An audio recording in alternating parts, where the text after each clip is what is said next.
Good evening, everybody. For those of you that came in the spring to the webinars, hello again. Just for clarification, the intention is probably that the autumn is a better time to have the webinars. The spring ones were because we needed to get going on them and there were lots of things to say. But going forward, the likelihood is we will go for autumn webinars. So it's the right time to review after whichever year it is, after their major events, and hopefully soon enough for the major events next year to benefit from the webinars. So we're now in the autumn and see you in 12 months' time. The topics that we're going through tonight and next week essentially have come from feedback from competitors, feedback from officials, and offers from people. So we already had one compliment that it's a very varied programme. Hopefully it will, there'll be some bits that will apply to you, some bits that won't, but taken together it will give people a good feeling for major event organisation planning, etc. going forward. Okay, next week we have 4 different topics to talk through. I've just seen the dates wrong, isn't it? Has anybody noticed the dates wrong? Yeah, you have now. Thank you. And then next week, as I was saying, we're on to commentary, rule changes, controls in the right place, and elite planning. And then at the end, there's just a little slot for some questions to put to you about the shape of future major events. And it says me, but it's possibly going to be a double act with Andy Yates, who's the major events advisor. Okay, in case you didn't know, there are 11 events each year that are entitled major with capital M. But I've just noted at the bottom of the slide that there are also a whole load of other events with lots of competitors and events with high status that hopefully will come under the umbrella of these webinars. Will benefit from hearing what's gone on, what hasn't gone on. So home internationals, world championships, World 6 Days, Scottish Walk Tour, etc. Also need considering as to how to run the best possible events. So, main focus, BOF, major events, but we're not forgetting the others in case it can benefit people. So we have got feedback from the 2024 major events in 3 different ways. First one is that the officials of the major events are asked to fill in a questionnaire. So they've done a feedback form and I've picked bits of what they've said. I should note that the Compass Sport Cup final hasn't happened yet. So they're not inputting into these findings. That's this weekend, if I'm right, I think. So there's the officials form. There's also the competitors feedback form that we distributed after the British Sprints as a trial. And that was really illuminating, really helpful. So the intention is going forwards, all the big major events, maybe not the Compass Sport Cup final, will have a feedback form soon after for the competitors.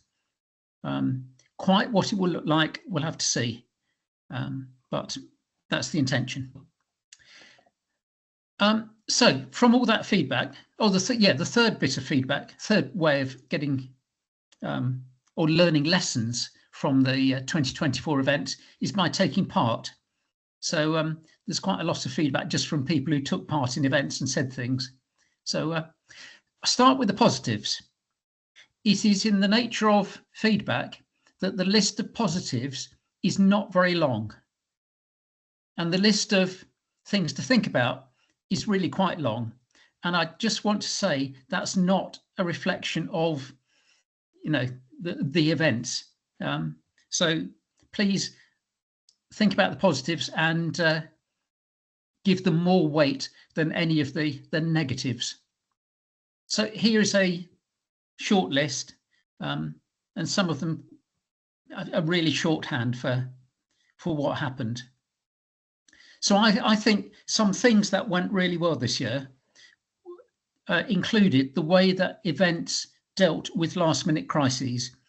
And there seemed to be, I don't know, I wasn't counting, but there seemed to be more than usual, more high-profile crises. And top of those was probably the campus protests. In the olden days, when you ran a sprint event at a university, it was always about building work. And you knew they were going to start some building on the week before the event. Possibly campus protests are now the new normal. So going forward, future sprint organisers probably need to do their best to find out what's going on and deal with it. But I think the way the protests were dealt with this year were particularly good, given how unexpected they were for the organising teams. Access and permissions seems to be a theme from events where it is difficult, maybe increasingly difficult, to get event access for big events, for our big events.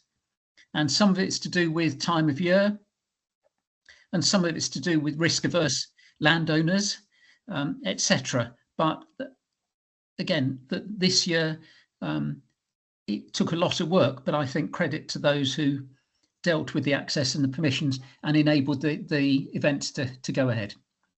And let's not talk too much about the weather, but for some events that was, I'm sure, a big theme, and well done to the people who ordered the tracking, people who dragged the kit across, up hills to the arena in the mud and got the tractors going, etc. Lots of big teams running these events. I don't know how many, but again, credit to all the clubs, all the regions for what they did. One thing that's not mentioned very much, and I've taken that as a positive, is the mapping. And I think we're at the moment in a period of getting good maps, strong maps, and the fact you don't notice them perhaps says that they're really good. So thanks to the mappers who spend so many hours in the forest. Courses, most courses well received, not all, but apart from anything else, you can't please all of the people all of the time, and we probably need to remember that. Indeed, when people make comments in the chat and so on, please do remember that the usual, we're all volunteers, etc., and doing our best.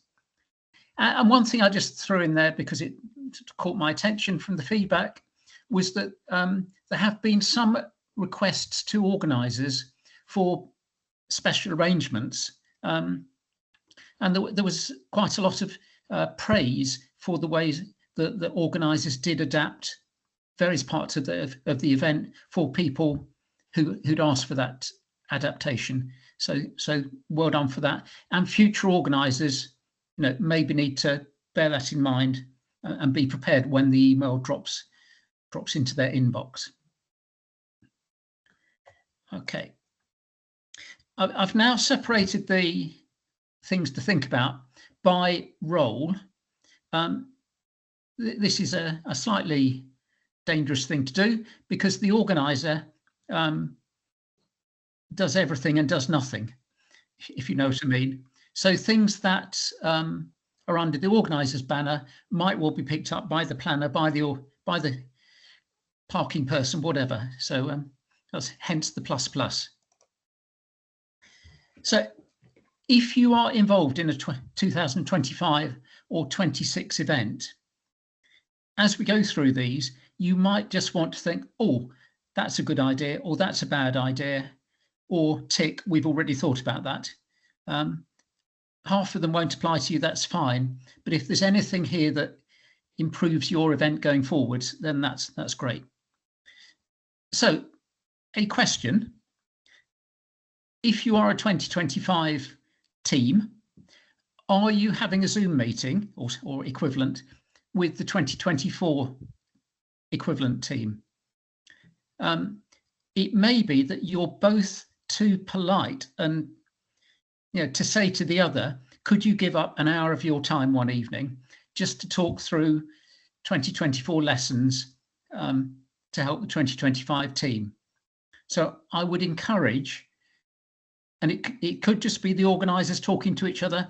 I suspect it should be a wider group, but depending on what your event is, you'll have different people. But just to try and set up, as I say, an hour and a half's meeting to try to learn from the equivalent of your 2025 event. So relays talk to relays, nights talk to nights, that sort of thing.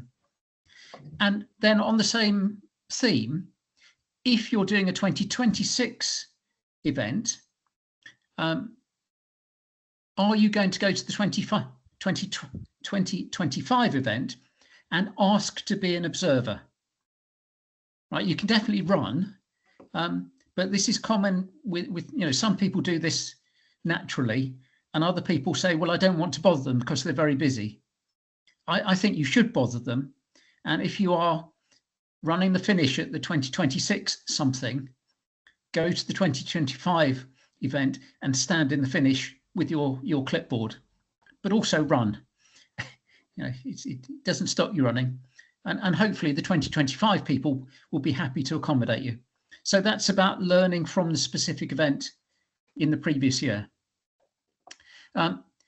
Make sure, if you're the organizer, the organising team, that you're familiar with what the major event advisor, Andy Yates, can do by way of support, and he should be part of the way of getting consistency from year to year.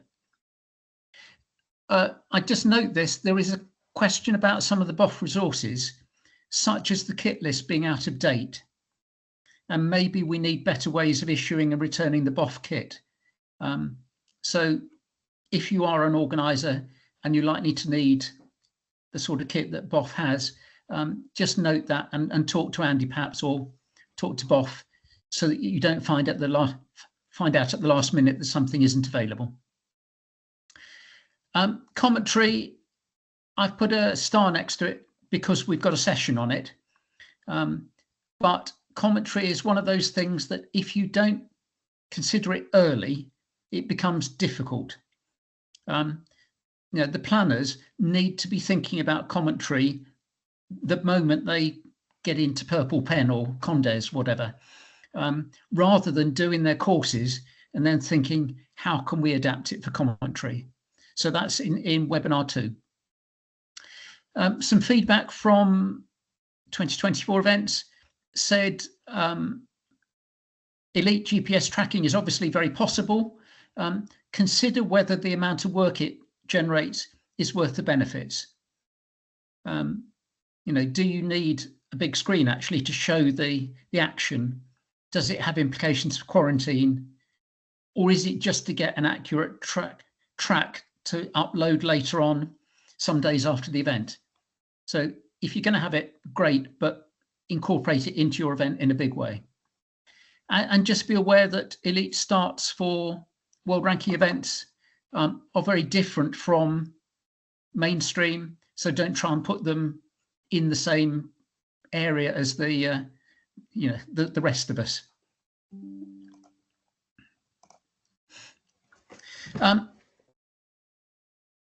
Event program and communications, a bit of a hobby horse of mine.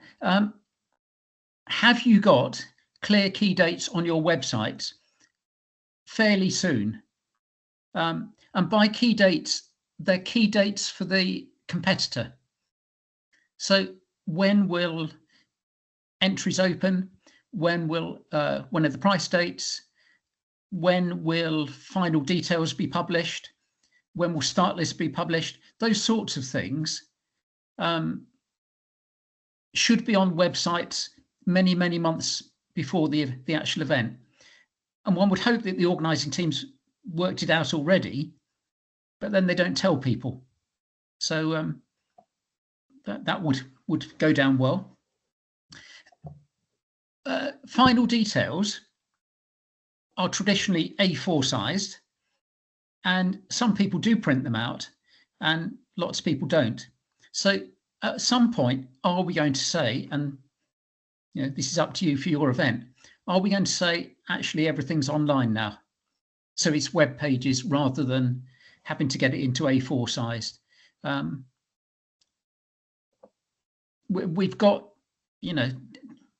we can probably just have one way of delivering this information to the competitor, but at the moment we've got two at least. And I put minimalist there because, correct me if I'm wrong, there's lots of information that organisers put in the final details that you read, you nod at, and then you completely forget.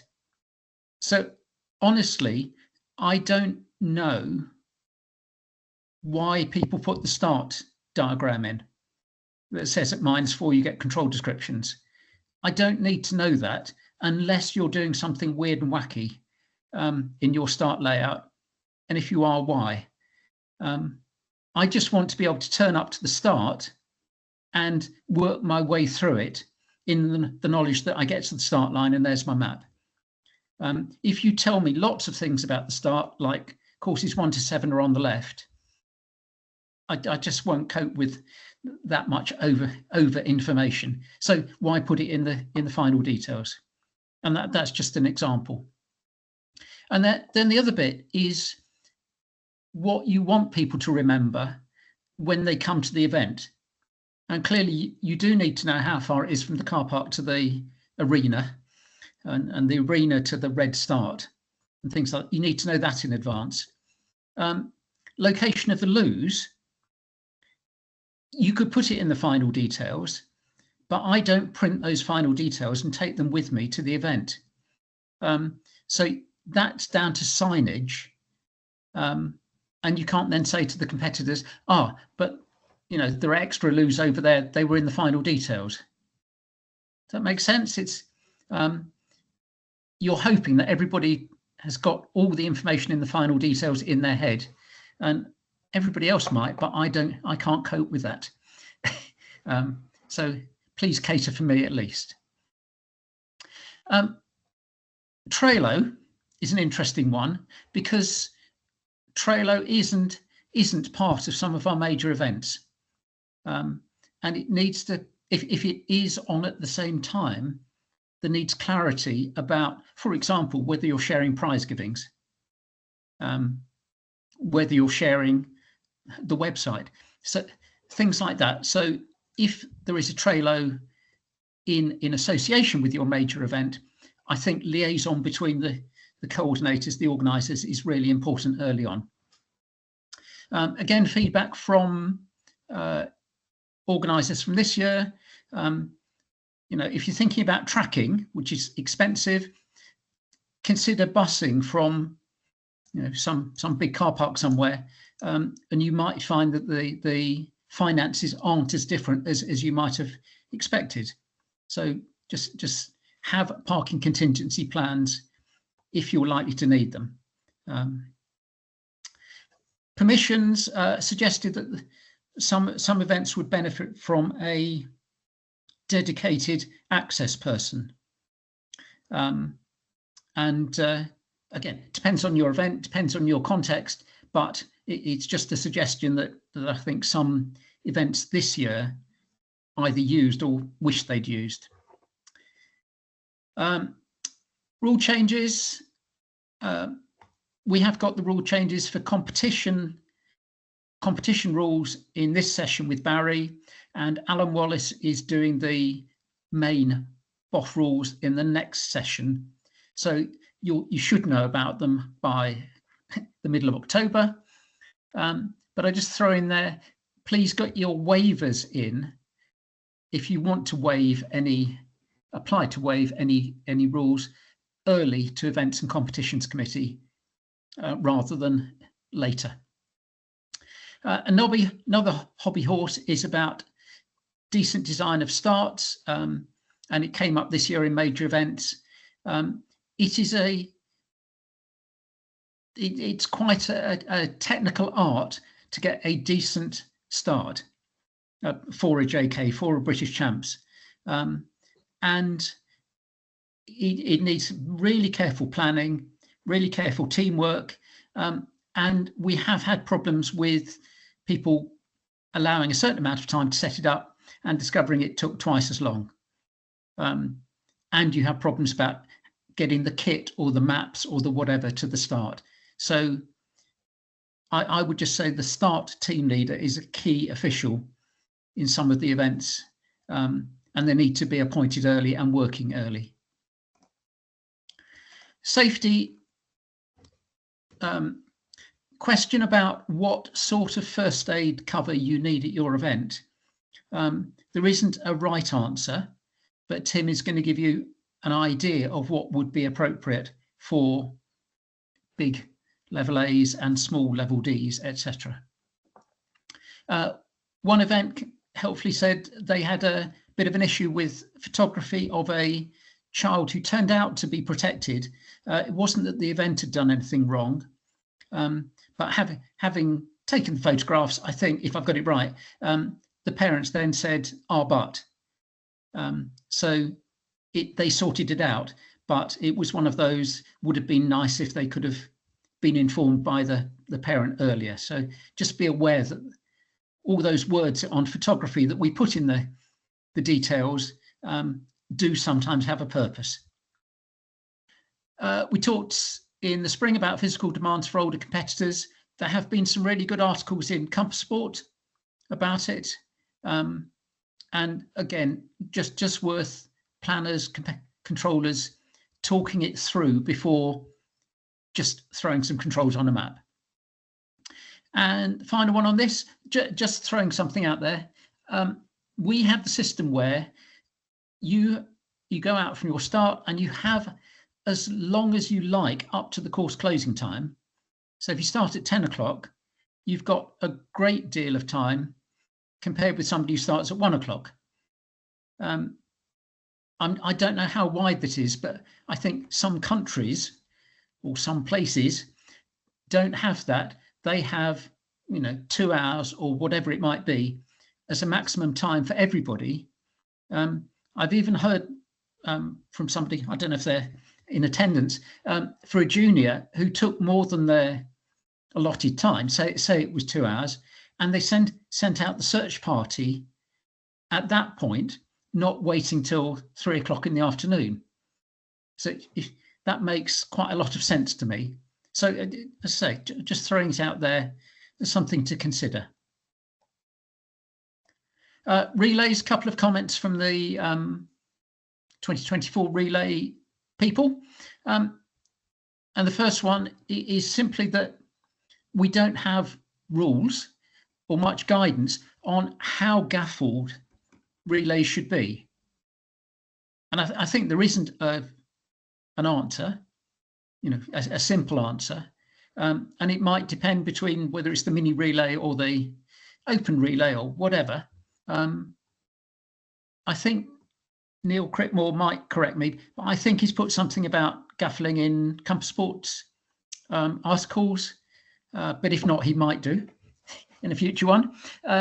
I think the planners have said, we've realised we don't need as much gaffling as we thought. We're overcomplicating some events by having loads of gaffling, and actually the head-to-head running is something that's why we have relays.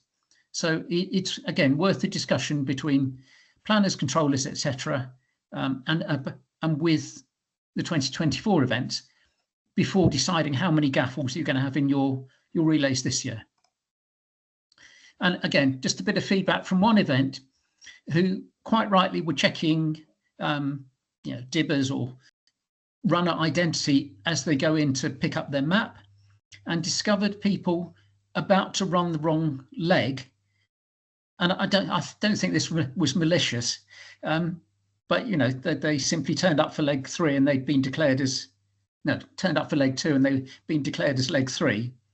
And the point that the person who raised this was making was that it then took quite a lot of time, I presume with SI, to remedy that on the computer. So just if you are setting up your logistics for relays, be aware of that problem and be ready to deal with it and work out how to deal with it and all the things you need to change. Entries, again, a comment, be aware that people are entering late. More people are entering later, maybe. I've done a couple of analyses and I've got more data if anybody's interested. So this is the British sprints.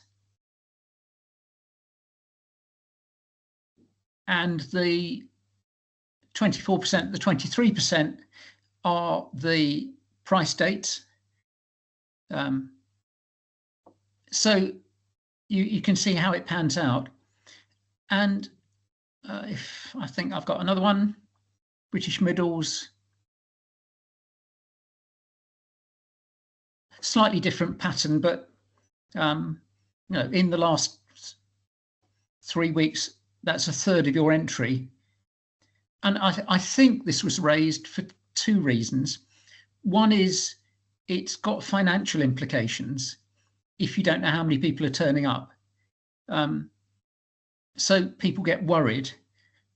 Can we afford the tracking, or how many lose to get?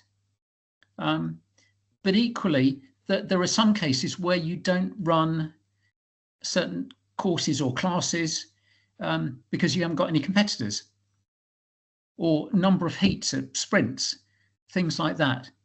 So I mean, maybe that's a better example. It's leaving those decisions until quite late because you're getting a third of your entries in the last few days, last few weeks. So I think just for the organisers, just be aware of that, and it's a problem. Maybe set your price dates. I'd also add that these, well, our behaviour probably is affected by whether it's a weekend or just a one-off. So for the middles, you've also got to enter the Northern Champs this year and things like that. So it might change the profile a bit. You know, people had to get accommodation for a single event. You might just enter the night before the closing date. And then another comment about people choosing late and very late blocks. I don't have any up-to-date data, but I do have the 2015 British because I did a bit of analysis on it some years ago. And 70% of people at that point wanted a later than middle start time, and 30% wanted earlier than middle. As some of you are aware, I have a big bee in my bonnet about a sport where you can choose your start time at major events, because we know there is a benefit for some people on some courses in some areas. So again, at the moment, it's just bear it in mind as an organizer or as an entry secretary. But I can't think of any other sport that allows people to do this in their British Championships or similar. So I may come back to that at one point. If you are the planner or the controller, things to be talking about. Controls in the right place. We've obviously had a couple of issues this year. And Neil is going to be talking about this and hopefully giving some ideas for avoiding controls in the wrong place. Planning courses that really are fit for whatever label they've got on them. So I planned the British Middles with Kevin Harding a few years ago, and we had some discussions as to what it meant to be middle. And you might think, well, that's fairly straightforward, but what does it mean to be middle for juniors compared with what they normally have? What does it mean for the seniors where their leg length is not very long anyway. So what makes it middle for them? And having those discussions, maybe looking at past middle events, whatever it might be, would do no harm. What I think, where I think we do go wrong, is when the planner finds out who the controller is and sends them 10 courses they've already planned, and then there's sometimes a bit of unplanning to do.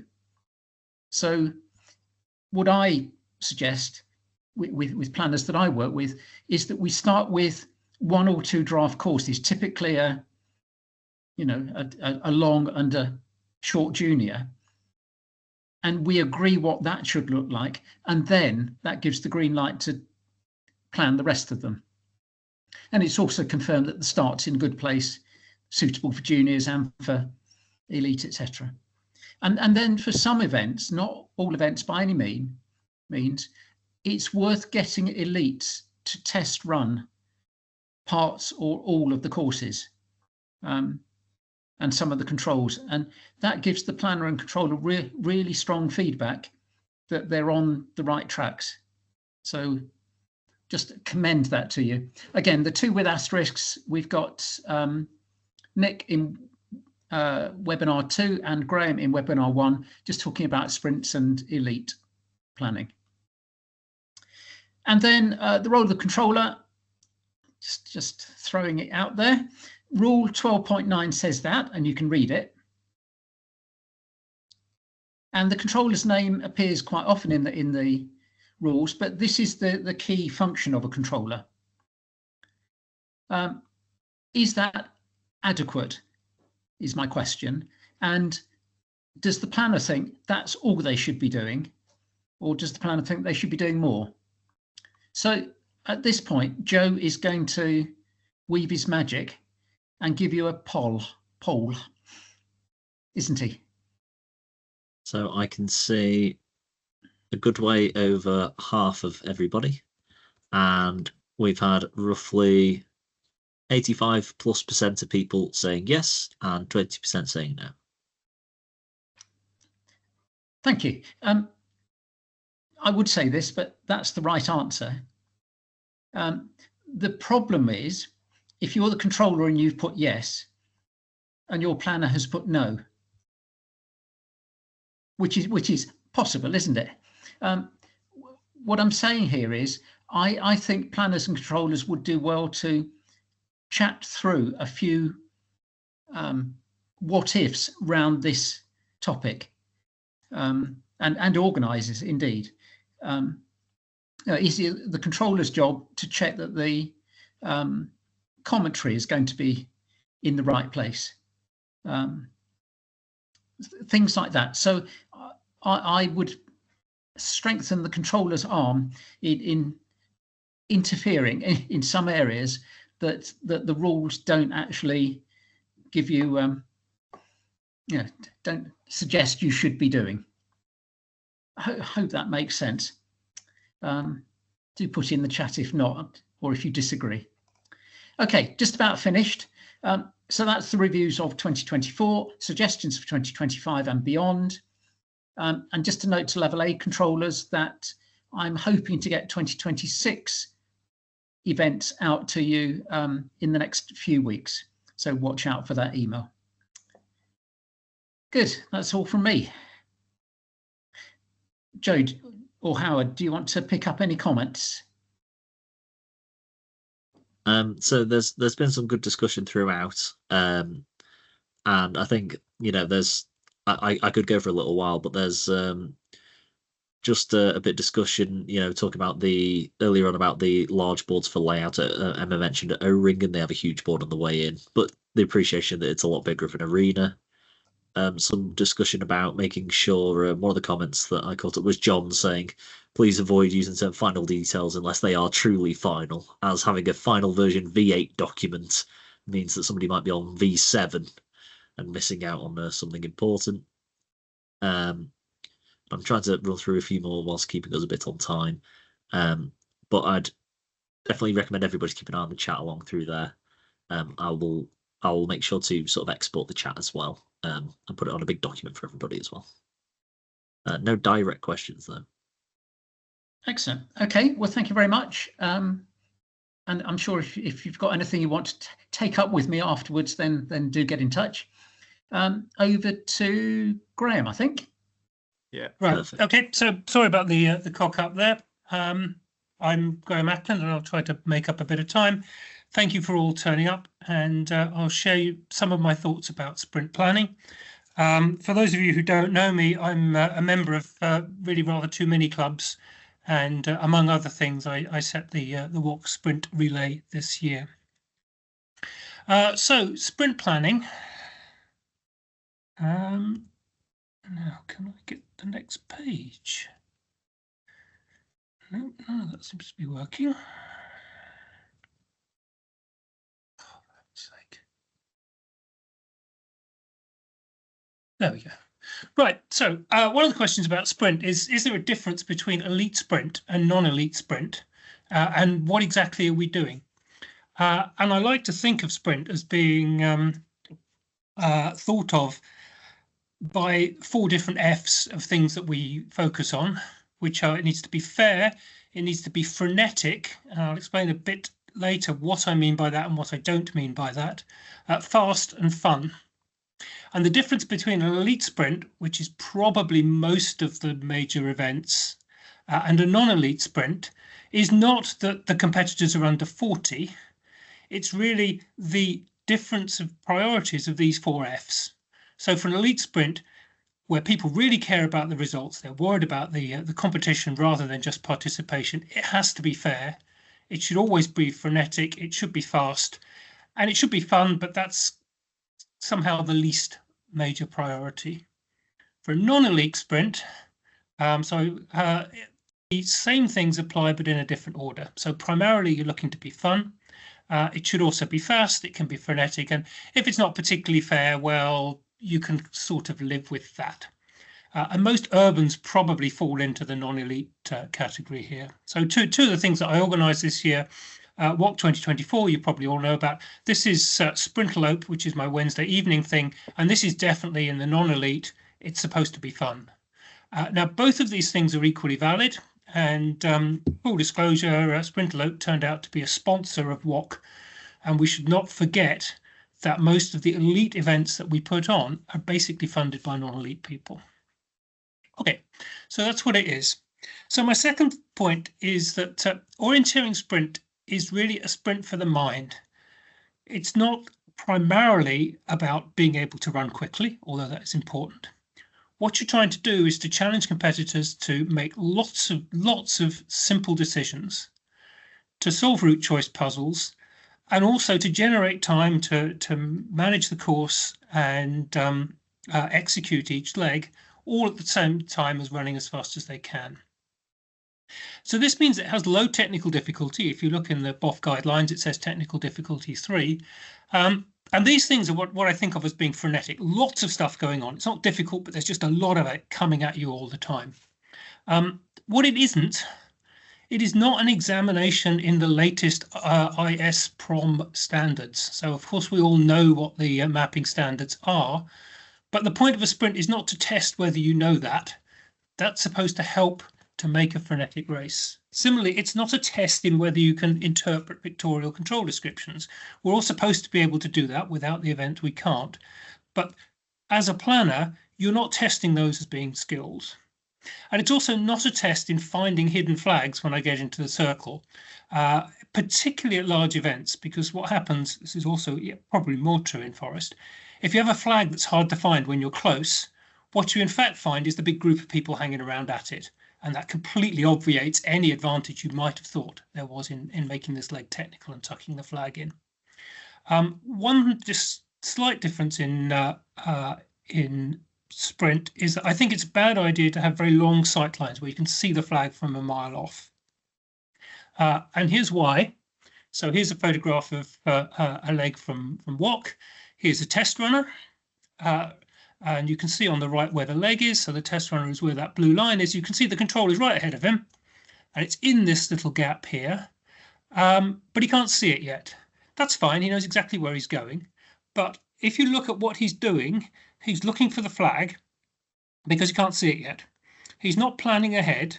He's not generating time to look at the exit route. It's adding to the frenetic part of the course that he hasn't been able to generate time to plan ahead because he's still looking for the flag. And so this is the one place where it's, I think, advantageous not to hide the flag, but to avoid having a very long sight line. Okay. So you're all probably thinking about planning sprints or organising sprints. And so the first thing you have to do is to catch your area. I'm sure you all know about what makes a good sprint. So here's some examples. It shouldn't be too restricted. So here's an area. Oh, stop it. Here's an area which I was once given to plan on. I wasn't very thrilled about and didn't use it in the end. There's just not enough detail here to do anything. This is the rather splendid British sprints from this year, which I would say is absolutely perfect for a sprint. There's a lot of detail, places you can get through, places you can't get through, lots of variation. And another combination is sometimes you have an area that's got lots of detail in it, but it's basically too open. And any leg you plan in it, you can simply run in a straight line. So this is everybody's problem to find the area, but the planner needs to get engaged at a very early stage, and I think much earlier in a sprint than you would for a forest event. In a forest event, you kind of have to live with whatever area you've got. For a sprint, you've only got 15 minutes to play with of course time. And so if the position of the parking or the start or the assembly is going to mess up your courses, you need to get in early and investigate whether it's possible to change that. You may want to do something slightly strange with the map. So this too open area, just a little blow up here of something that I did that I think is a trick that people can often do if you think about it. Control 14 here is on a little extension to the map. What's the extension to the map? It's the pavement of this main road. So by having the event in the park, but just extending the map a little bit, we were able to generate a leg which is much trickier than almost anything else on the course, because you have these two options, but you've got to go round because you're blocked by the fence. And normally if you tell a mapper to go, oh, go map this park, they'll map it up to the park boundary. And that may be fine, but it's just something to think about. Oh, if you could map a little bit further out, then I can generate this good leg. And that seems to be much more common in sprint. For a large entry in a major event, you have to worry about safety, particularly something that was hammered into us at WOC, worry about collision risk. So this is in two parts. In a big public area, you really don't want to be pushing a member of the public down the steps. That will be a disaster for the sport. But you also don't want your M21s flying around a corner into a W10 who's standing still, because that's going to end up badly for everyone. So worry about collision risk. And again, a lot of this comes to sight lines. If you have a sight line where somebody's going to throw themselves around a corner, make sure that the very junior courses or the very senior courses aren't going to be hanging around at that corner. And part of that is, what are the expected numbers? So one of the issues we had this year at the 6th day, when the permissions were arranged, we asked for 700 people. And of course, the 2,000 people came to the 6th day. Most of them wanted to do the sprint and weren't able to. So think ahead of time, what numbers do you expect? And that can affect an awful lot about the courses, how many courses you plan, and maybe even which areas you can use for all the courses. Okay, once you've got an area, sort out the map for legibility. And these are the usual suspects of things that cause trouble. Stairways, there's a staircase sign in OCAD. Use it. If you get given a map from the mapper who hasn't used it, send it back and tell him to use it. Because very, very often, probably the most common problem that I see is that these narrow black lines are too close together. The most common complaint I hear after sprint events was, oh, I couldn't see if I could get through.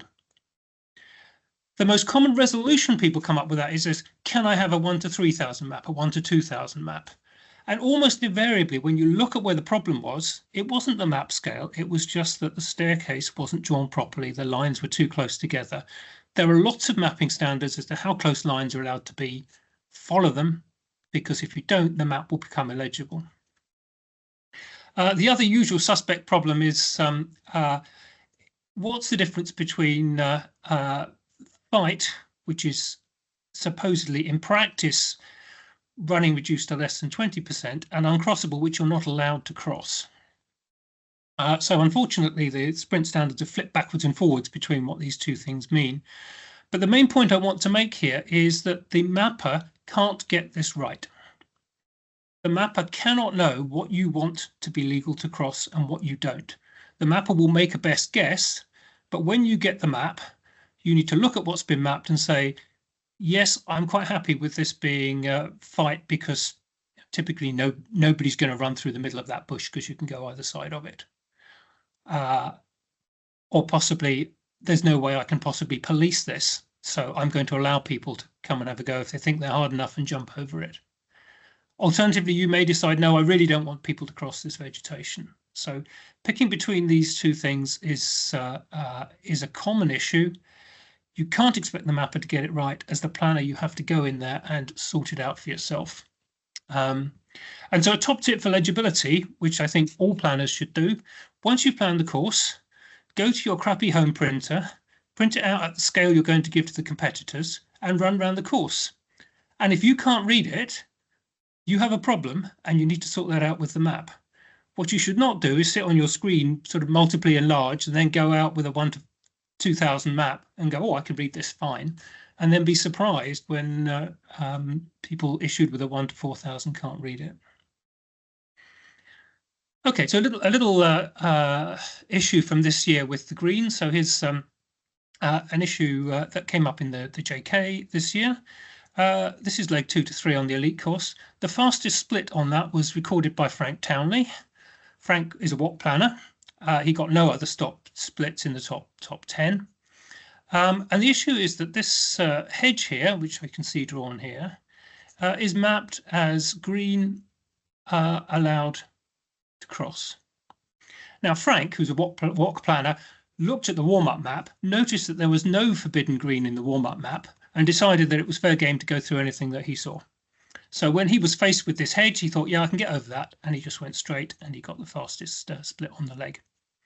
Somebody else, and I could have picked on many people, Nathan Lawson's the person that I chose. This is Nathan's route. So he went in here. Presumably he looked at it, went, oh, that doesn't look like something I'm supposed to be able to cross, and came back out again. Now then, as a controller or a competitor, you would have to say, well, Nathan made a mistake. That's unfortunate. Frank's route is legal. That's fine. So there's nothing legal to say about this. But when you come to analyze your course, you should look at all these legs and go, is this what I meant to happen? Am I pleased that this is what happened? And do I think it was fair? None of these are about legality. This is all about good quality planning and setting appropriate challenges. The other one, which is a bit problematic, that has come up in the last couple of years, is this thing with shark's teeth and the ability to map different levels. So the IOF rule about this is pretty clear. No leg should contain route choices giving any advantage or disadvantage which cannot be seen from the map by a competitor under competitive conditions. And also this thing that features that are not important shouldn't be mapped. That's a slightly different thing. So here I've got 3 different mappings for a complicated multi-level area, and they're all correct. The mapper can't decide between these 3, but the planner can. The planner can say, when my competitors come to do this course, what will they actually need to know, and which of these versions of the map will help them best to do what they want to know. So in an elite race, these shark teeth, these multi-layers, we got very clear steer on this from the IOF for WOC. They're basically a necessary evil and not a fair challenge. So it's not about, can you work out which level things are on? Can you get through? That should be really obvious, and it's not fair to use these as multi-levels and complication. So here's an example from London City race this year of a leg. I think this leg is impossible to navigate and breaks this IOF rule. Now then, having said that, do you follow the IOF rules? Now, remember, this is the London City race. It's an urban race. This leg is a huge amount of fun. You're running through the Barbican. Everybody after the race was chatting about, oh, yeah, I tried to do this leg. I tried to get down here. I couldn't do it. And what a laugh it was. And it was really good fun. So I think it's perfectly possible to have a leg that's extremely well suited to the event that you're running in, like an urban race that you're basically there for a bit of fun, uses these shark teeth. People enjoy it. So don't not use it, but be aware that in a big race where people actually really care about the result, it's not really fair. Right, I'm going to give you a poll now. So I want to ask you which is the better leg out of A and B. So here's leg A. I haven't set this up with Joe, so you'll have to write in the chat what you think.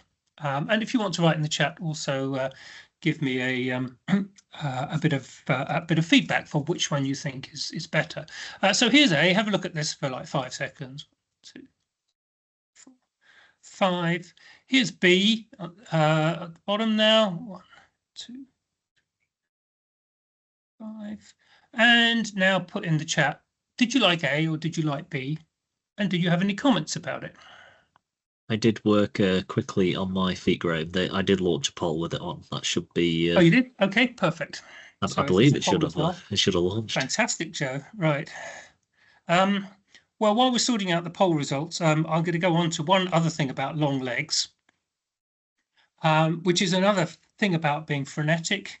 It's a trick in planning. And it's a problem that we very often face, that you've got an area, you've got 2 good bits, you want to use them both, but they're quite a long way apart. And so these are 2 legs actually from different events. You can see different versions of the map here, of a leg in Jedburgh. And the left-hand leg, which is the linking leg between here, the fastest time was 2 minutes and 15 seconds. The right-hand leg, the fastest time was 41 seconds. So how did we go about on the second time getting rid of this long, boring run between the two legs, the 2 good areas? Well, first of all, Graeme, can we quickly just have a look back at the legs, the 2 pole maps again? The few people have said that it went by a bit quickly. I think there's a little bit of a I understand that, and the answer is no. Okay, well, I'll come to that in a moment. Right. So let me just finish up on this one and I'll come back to you now. So running downhill, oh, go away. Going downhill saves a lot of time, but we also got permission to just nick a control in this little bit of hotel. We just went into this guy's house and said, oh, can we map your house? And can we pop a control in there? And it is remarkable how often, if you ask somebody if you can go into a place that's obviously private, they'll just say, yeah, it's fine, put a flag in the drive. I find, I have a kind of 60 or 70% success rate in doing that. And that can really help to break up these long legs. So even once we've saved time by running downhill rather than uphill, you've got this extra control here. It's an extra thing to think about. It increases the pressure on people. Right, so back to the tricky trick question. So both of these are actually excellent legs, so I don't really care whether you're voted for A or B, but there is an important point, and this is why I didn't want to go back to it. The main point that distinguishes these 2 legs is that leg B is off the start, and this is a bit of a bugbear of mine. I gave you 5 seconds to look at it, and I deliberately gave you only 5 seconds because that's the difference between winning and losing a race. And many of you said, that's not fair, you didn't give me enough time. And Joe actually came on and interrupted me to tell me that this was the case. Of course, I knew that already. And so the main point in showing you this is not to say, oh, look, here are 2 good legs, but to point out another thing about fairness. If you lose time, as I did when I ran this course, on legs 7 to 8, because you didn't generate time while running the first 7 legs to plan it, that's on you. It's bad course management, it's bad orienteering, and you deserve the penalty. On B, if you've only got 5 seconds because it's the first leg and you've just picked up the map and you've got to go, it's simply not fair and there isn't really time you can't generate time because there is no time between picking up the map and having to move off.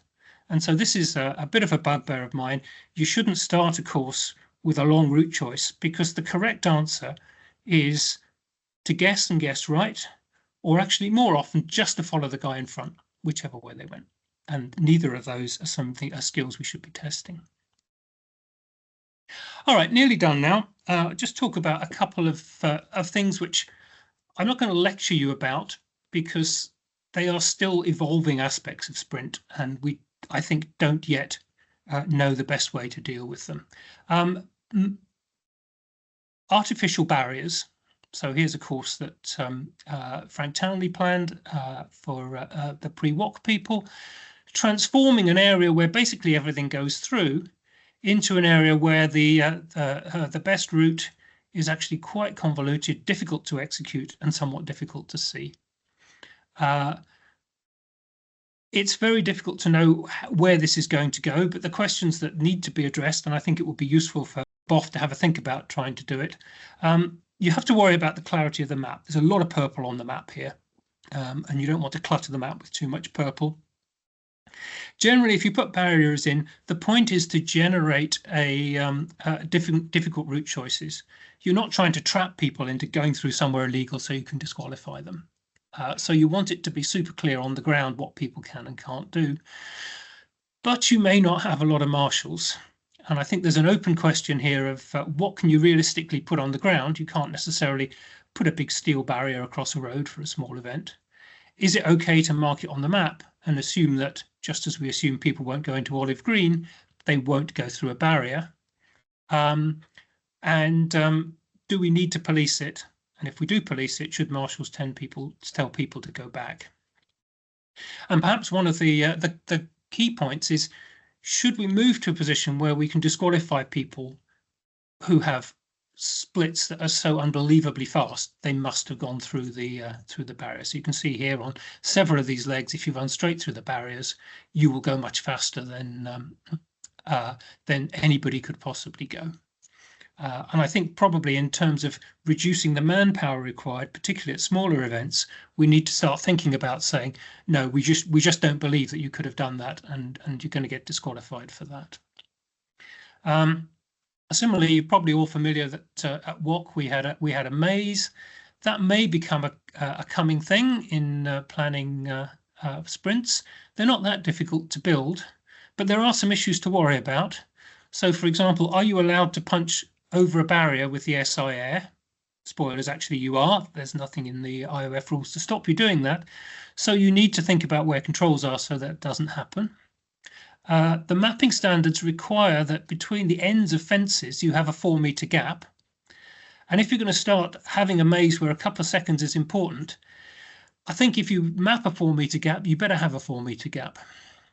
You also need 25 meters between controls. And what those three things put together mean is that these mazes are much, much larger than the kind of things that we give for kids as a kind of fun challenge.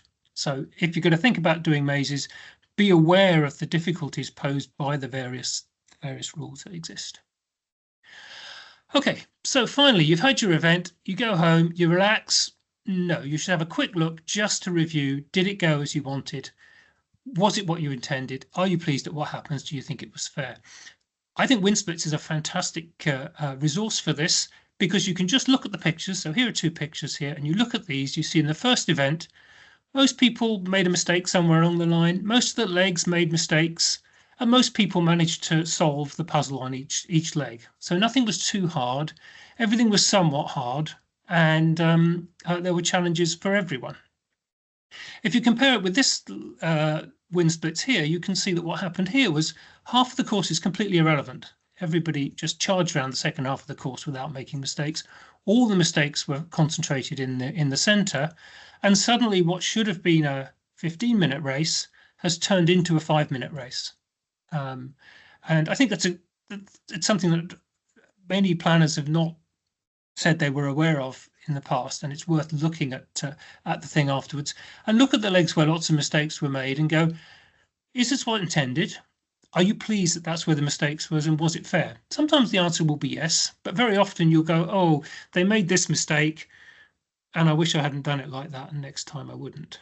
So even in WOC, we had a control where people had to run through a shop that we'd especially opened. And in the first leg in the sprint semi-final, the women all ground to a halt, stood in a road, were confused, eventually couldn't believe they had to go through this shop, and did.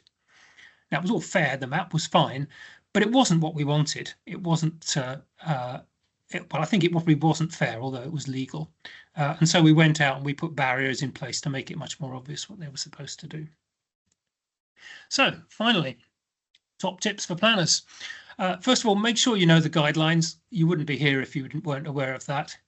Choose, do you want your course to be fair or do you want it to be fun? Both of these are completely legitimate aspirations, but it's worth thinking about it. Get involved very early before the mapping and assembly is finalised, so that you can have a bit of input if it's going to affect your courses. Make sure that the map suits the course. Always in sprint, clarity is more important than accuracy. If you listen to people at the end of a sprint race, they're always, if they're complaining, they're always saying, I couldn't see this, I couldn't see that. Very, very few people will ever say, oh, there was a bush missing or there was a tree missing, even though very often there are.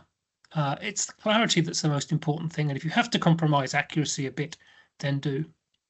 Something that was actually Ian put in the chat at the end of the last talk. You're allowed your own planning style. And one of the great things about orienteering is we have many planners with different planning styles, and we don't have some tedious best practice that's always rolled out. So do listen to other people. Do listen to the controller to make sure what you're doing is legal. But at the end of the day, it's your course as the planner, and you will have your planning style. It might be different from mine, but that's fine, because that's part of the challenge for orienteers, to deal with different types of planning.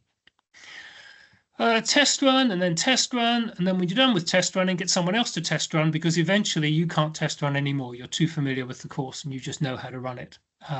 So again, somebody else brought this up before. If you can find somebody who can't come to the event because they're doing something else that day, ask them to go out and test run. People are often very, very happy to do that. It's like, oh, look, you can run the JK course for free because you're not going to be there if you test run it for me. And so you can easily get people to go out and do it and get more feedback on what works and what doesn't. After the event, listen to competitors. What did they like? What didn't they like? They're kind of the customers. They're kind of always right. And so look at things that people didn't like and think about how to avoid it next time. And then check the results after you've planned an event. Where were people losing time? Do you understand why they lost time there? So if you look again at WOC, some of the legs where people lost significant time or even lost the race were extraordinarily easy. Just kind of white level courses. Why did they lose time there? Think about why that happened, understand why. And always, top tip, when you're analysing the result, look at what happened. Is it what you expected? Are you pleased at what happened? And do you think it was fair? Okay, so that's me. Sorry about the cock up at the beginning, but if anybody wants to ask questions or anything, then go ahead. Stop sharing. Excellent. Thank you for that, Graeme. And thank you for catching me out as well with the 5 seconds to look at the course. I know I do ask on behalf of the few of the people, because I do know that a couple of people said they had 1 or 0, but I think the point still stands that 5 seconds could be the difference, even if it is the 1 second. So exactly, that was the main point. So thank you for bringing that up, even if you felt a bit tricked. So apologies if you felt tricked, but the point was, long legs off the start, you simply don't have enough time to plan them. If I'd have known better, I would have gone even more pantomime style rather than just stitching myself up. Any questions quickly in the chat for Graeme?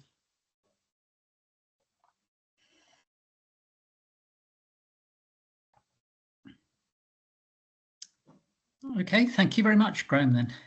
I've learned quite a lot. Barry, are you ready to present? For real this time. Yes, Yeah. We'll try again. Having started, that's right. Sorry, Barry. It's all right. I was just about to start showing my screen and you came back again, so I didn't get too far. And it's whether we find out whether the technology works for the screen sharing or not. So let's have a look. One of these windows, don't I? Right. Can you now see the slides? A picture of me and a proper slide. Excellent. Thank you very much. So my name's Barry Elkington. I run for Octavian Drubers. I'm a member of Rules Group, and one of my roles is to manage the update and publication of the competition rules, the British Orienteering competition rules. And if you go to the BOF website, you will find under BOF competition rules this enormous list of events. And what I'm going to do now is to ignore that list and just go through and talk about the updates to those rules that have been made already this year that will come into effect in 2025, and discuss plans for how future updates to the competition rules will be managed based on competitor and event officials' feedback. And when you read the competition rules, remember at the start of each of those rules is the sentence that these rules are to be used in conjunction with the British Orienteering Rules of Orienteering. But where these rules vary or supplement the British Orienteering rules, then the competition rule takes precedent. So in other words, what some of these competition rules do is say, yes, what you read in British Orienteering rules is right for every other event, but actually for this one, we want to do something slightly different. And that takes precedent. So what we have published so far this year, which was done sometime in September, I think, is updates to all the British Orienteering major events that were run in the spring of 2024. These were the long, middle, relay and night British Championships, the JK and the area long distance championships. They weren't published till September. Next year, we should aim to have them out by around July time, which gives everybody at least 7 or 8 months to make any changes to their events, should they have to. In this case, in this year, actually the only changes that have been made to any of those rules has been to clarify some bits of existing text, but to recognise that with the more and more older age classes and older competitors, that we've extended the individual age classes up to MW 95. And with the accompanying note, you only need to plan a course for those classes if somebody enters, or you'll need to provide the maps for them. We've also made it very clear that where you put in the guidelines M80 plus, the medals and trophies are actually for each of the age classes above that. So you don't treat them all as one age class. So it's 80, 85, 90 and 95 if those people are there. So basically that means anybody planning those events for next year, the rules are really no different to what the ones they were run to this year. It just means that you need to think about separating out all the age classes and making note of who actually does enter.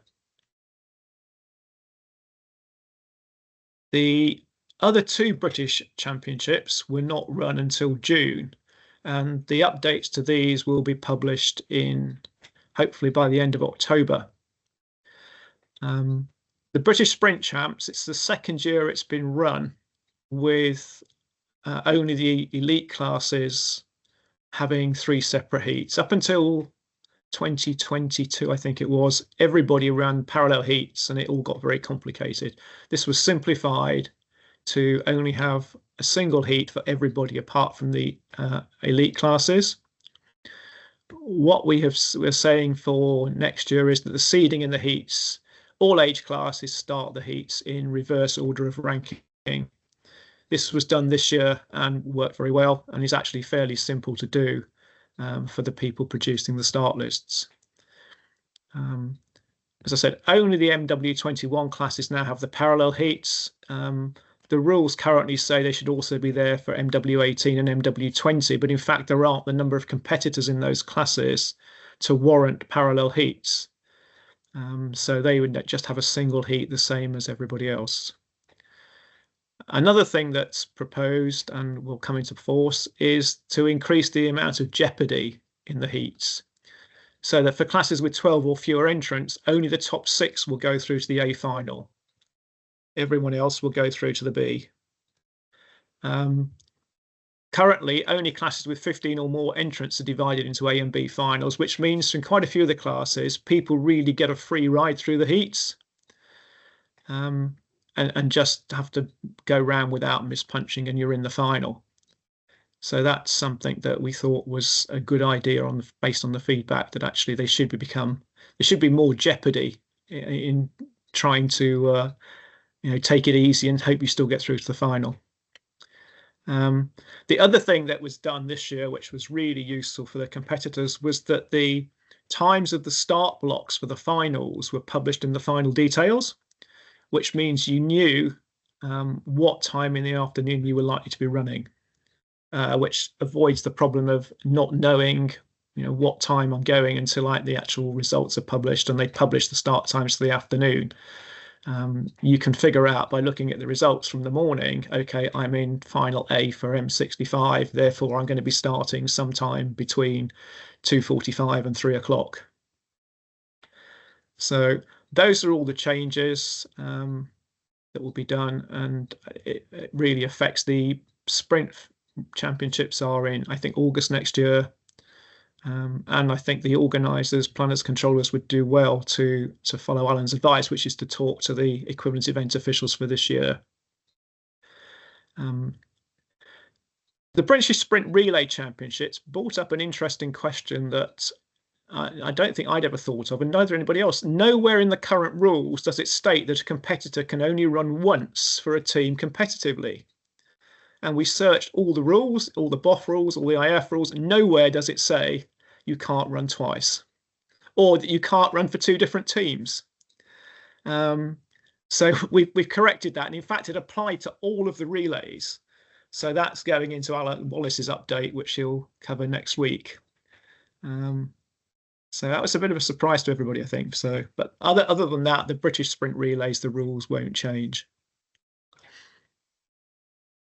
So there are other BOF events, as well as the British and the JK, where we will be making updates based on any competitor or event official's feedback.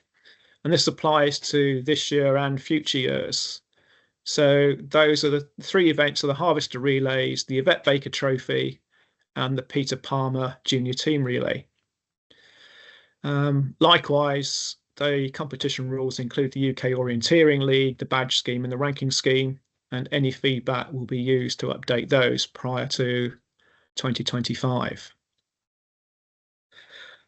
On that list of competition rules, there are also quite a number of rules where, although the rules are published there, they are not really looked after by British Orienteering. The responsibility for the contents of the rules are devolved down to other organisations. And that's where I say I really just manage the update and publication. Rules Group has no input really on the content of those rules.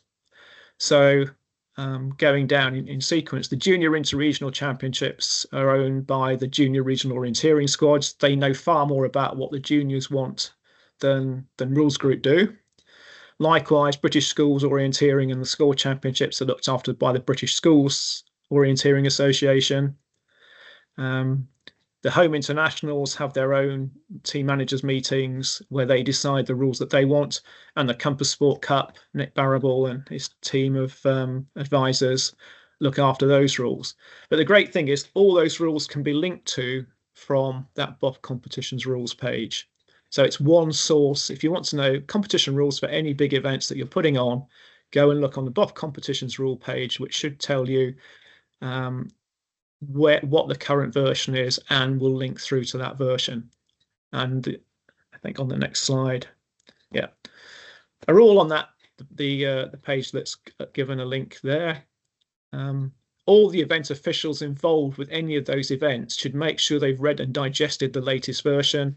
And by having them a single master copy, both the organizer, planner, and the controller and the competitors should all be reading the same document. Any questions about those rules in general should be emailed to the email address there, which is rules@British Orienteering. If you go to a specific competition rule and want to make an inquiry about that, you will find within the top sentence of each of those competition rules, there is a contact email address. For all the BOF managed competitions, it is rules. For things like the home internationals or the junior interregionals, there is a specific email address which will take you straight through to those organisations. So hopefully that's given you an idea of the way those rules are managed and what you should do if you have any questions about them. So if there are any questions, then please ask them now. I'll stop sharing the screen. If I can do that. Does that stop the screen sharing? Yes. Yep, you're out of Right. the screen share. Perfect. We have a question already from Neil. And I can see Neil as well, but I'll read it out regardless. Saying having sprint heat start times determined by seeding mean that family/carer split times don't always work out. Is this the intention? This year the policy was the split time requests were being refused. The problem with the split times is that you have very specific start blocks for each age class. So if you're an M45 or an M50, so if you're an M45, your start block is from 11 till 11:20. So putting split starts in is actually quite difficult because you haven't got the full hour or hour and a quarter over which to allocate start times for a specific age class unless you start to do all sorts of things manually, whereas the whole thing was set up to automate the ranking, automate the seeding, automate the allocation to the start blocks. So it does make life quite difficult. Also, it would actually be almost impossible to do, well, very hard to do split starts this year with the walk up to the start. You got to wait for the first competitor to finish and then walk. I think it was over 1 kilometre up to the other start. So it does make split times difficult, yes, but it's actually giving an awful lot of work to the organiser if you want to be able to do that. The problem is, Barry, it's a lottery. You don't know if you're going to get some people get the times perfect. It works out perfectly. Yes. Others they can't. You Yes. don't know when you enter if you're going to be able to get split times. And if the organiser says, no, I'm just sticking by the rules, it's tough luck if it doesn't work, that doesn't feel very inclusive to me. But you're giving the organisers a lot of extra work to do. That's the thing. okay, so, well, yeah, but what do? You say, well, you enter, if the times don't work out, you can't go, and you've booked accommodation, you've done everything by then. Or you find somebody to look after whatever you're looking at, your child or whatever. Yeah, you can't force organisers to insist on that. Well, anyhow, it's just that the rules seem very, you have to do this, you can't cater, there's no flexibility. It's a British Championships. You go to the World Masters, you can't have split start times, I don't think. Yeah, this is a classic fair versus fun problem, isn't it? Yes, and I think at British Championships, it's about fairness. So at the elite level, I'd agree. I'd suggest otherwise. Age class is less important. Well, I think if you said that to some of the age class competitors, they would disagree with you. I think they take it quite seriously. Just to step in and sit on the fence, I just throw in that organisers do, I can't quote the rule because it's not quite phrased like this, organisers can do what they like. Yes. In terms of varying the rules or overriding them for particular reasons. So there is a question between inclusivity and too much work. And if it is genuinely too difficult to change the computer system, then that's a valid reason, perhaps. But the fact there's a rule isn't. Yeah. So anyway, I think it's worth considering. An organizer could go in, and if they felt like it, they could manually change the 2 start times because you may well end up with people asking for splits, both of whom have got automatically generated start times in the middle of the 1 hour start window, in which case you'd have to move them both one each way. So it's almost down to the organizer as to whether they're prepared to do it rather than saying you have to do it. I think. If you don't mind, Barry, I'll sort of shuffle it along questions. Shuffle that one. Three Right. hands have gone up, and you're a very popular Okay. man. So first of all, we have a question from John. If you'd like to unmute and ask John? a question, John. Where's John gone? Oh, I'm here. that's it.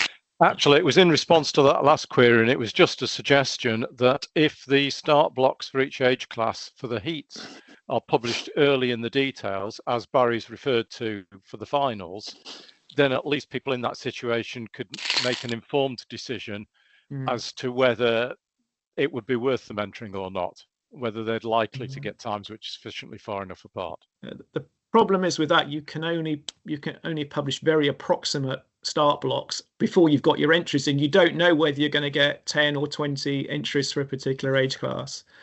So all the start blocks are generated once the entries are closed. But I think last year would probably give you a fairly good idea. The previous year would probably give you a good starting point. We had more than twice as many entries this year as last year. So that's the problem. I think they'll get a good entry next year, but I don't know. I mean, I think you've really got to go to the organisers and say, look, if you get somebody that really has a good case for having their start time moved, you've got to rely on you can rely on the flexibility of the organizer to try and do it. What you don't want to do is to have something which says, like you get for forest events, do you want split starts, and end up with lots of people asking for them, because it isn't easy to do that. It would have to be a manual process to pull people out and put them into an alternate start block or an alternate start time. Right. Okay, so next question. We're going to get to Peter in a moment, who has this problem in, I don't know, 11 months' time or 10 months' time. But I think there's a question from John Cooley. Yeah. Go on, John. Right, just going to add something there that it's. I remember doing the starts for these sprints, and it could be a real pain for the split starts. I can't even remember what we did in Skelmersdale, but I can imagine having a separate thing for later on, a bucket. You put all the people in who wanted the late starts and do them later, but it delays all the calculations and everything. So otherwise you can get some early heats information out early. We tried to get the information out early for the older age groups, having them starting earlier, so they knew when they had to go, because they had a long walk to the start and stuff. But I just put a joking thing there that the way demographics are going at the moment, young couples with kids is going to be a problem soon. It'll be great grandkids and great grandparents and so on. So one of the other reasons the planner and organiser this year gave for seeding all the heats was it meant that all the people starting late were the better orienteers, and you weren't hanging around waiting for somebody that was taking 40 minutes, because they would have all been the people that started early. Which seemed to me a pretty good idea. I think the last finisher was something around 12:20, and the last starts were 12 o'clock. So, okay, Peter's. Should we go to Peter, because he's organising? Yes. Well, if he's organising next year, I'm happy to have a very long conversation with him and this year's organiser via Zoom or something like that. But just briefly, I mean, I did speak to Phil Kirk, who was this year's organiser, and he did raise this point. Some of it's already been said, but yes, at a very late stage, when the start list was published, people were realising they couldn't meet the start times and asked for an exception. None were granted, and they pulled out. Now they have booked, weeks, months in advance. Yeah. And there isn't time, as you say, until you know how many entrants you're going to get, and that's a big uncertainty for our event, because we're not near the centre of the country. That will affect what the start grid pattern looks like, and it's all a bit ineffable. I just wonder if there's some way of, if you've got a pair, they both want to orienteer. Do they both want to, if you said, well, okay, you're not going to get, one of you can't go through to the A final, you pick one, and then you've got some way of allocating them an out of block start time. Is that worth looking at, do you think? The other thing is, it's not totally the organizer's decision, because I'm not going to be allocating start times. I'm hoping that somebody else is. I mean, let's say Sport Ident or equivalent, and they pay for their labour. And if you make things too difficult, you need to keep them on board as well. Moving the start times doesn't necessarily make somebody uncompetitive. They're not going to have seen the map. They're not going to have got any more feedback than anybody else. It is very much the fact that you are having to, intervene with a process which is now pretty well automated, and it generates extra work for you as the organizer. So if you have a request to go through and say, right, I've got to figure out what to do with this person, when is the sensible time to start them? And maybe it is to start them at the very front before anybody else has run, if somebody wants to have a split. I'm conscious of the time, all right. But from my point of view, I hear both sides of the argument, and part of me, and there's some comments about making allowances and being inclusive. Equally, we're trying to reduce workload for event officials. So I think there's work to be done on this to see what is feasible and achievable. But thanks for the item. Right. Now I shall read all the comments now. So thank you very much for those. Yes. Right. Have we got Tim here? Yes, I'm here. Ah, lovely. I couldn't see you. Yeah, it took me a while to realise I had the visual side switched off. Right. Can you see a shared screen? I can. It's currently not in presenter mode and a little bit small on my end. And that's a little bit bigger. Is that bigger? Lovely. And now it's a lot bigger. Yeah. Okay. Thank you very much, Alan. We probably need to explain that I'm clicking. Yes, Alan is dealing with that because Joe and I couldn't sort out a problem around Teams. First of all, a number of you may not know who I am. Or why I'm giving this talk. My background is the chemical industry. I worked 37 years, and I'd say over 30 of those years I was, if not directly managing safety, I was involved with process safety. So I come to the sport from a long time working in safety, and it's one of my particular interests. I want to show this picture to start with because this was the major headache of the year, or was going to be the major headache of the year. This is a picture of all the volunteers, well, not all, a portion of the volunteers at WOC, right? And I'll say right now that the headache was not the volunteers, it was the prospect of something going wrong. And these people did a fantastic job, right? I'll explain in more detail why I'm saying that. I'll also say that WOC Tour was not really a worry for us. And but that was mainly because we had experienced team leaders, experienced planners. We had Lindsay in place who did a terrific job as well, and they really delivered with how they designed their courses, because they had similar issues, but perhaps it was more from the fun side rather than the people on the frenetic side. Right, can we have the next slide, please, Alan? Right, putting a bit more background to that. Q3 2023, the European Championships in Verona, there were a number of injuries, right? One member of public ended up in hospital and 2 competitors ended up in hospital. The 2 competitors who ended up in hospital had a head-on collision, both of them running at speed, right? They were actually in contention to be European champions, and that was the end of it for them. And after that, if we were nervous, if SOA were nervous before then about what could happen in Edinburgh in WOC 2024, we were very nervous. So sat down and thought, right, what can we do? So take the 2 sides of it. One is competitor pedestrian or tourist or whatever collision leading to injury, and the other one is competitor one. So competitor pedestrian, we felt that the best way of dealing with that was the number of marshals. Lots and lots of marshals strategically placed to warn people what was coming and really looking to avoid the collisions. Competitor was more difficult. The injury in Verona, one of them had made a mistake and was coming in from the exit direction, the normal exit direction. The other one had gone to the control correctly and was coming out. Both of them were quite close to the control, and they both had their heads down looking at the map, trying to work out what they needed to do next.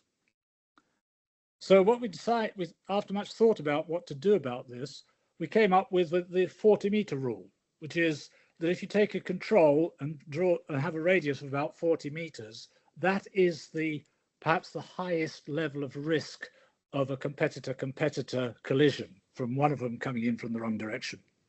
Because they're intently looking at their map, they're probably not looking where they're going, and that's when you can have a big collision. That was fed into the WOC team, and they came up with heat maps, sort of draw 40 meters around the control, and then have a look at how narrow the areas are, and you can come up with some form of ranking. I mean, it's empirical, but some form of feel for how likely you are to have a collision. Also a collision with a member of the public. And that was discussed with Edinburgh Council, their safety department, to give a feel as to where the major risks were.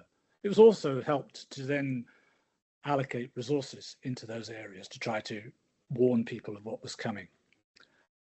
The outcome of that is that there were no significant injuries at WOC 2024 for either the public or competitors. It'd be wrong to say there were no incidents, because there were. I personally, as a marshal, witnessed 2 collisions, but they were minor. They were slow, right? One of them less slow than the other, but in the sprint relay, where some poor tourist had 6 people descend upon them at speed, but it was still a very minor collision. And so putting our focus into the risks associated with map reading while running seemed to work.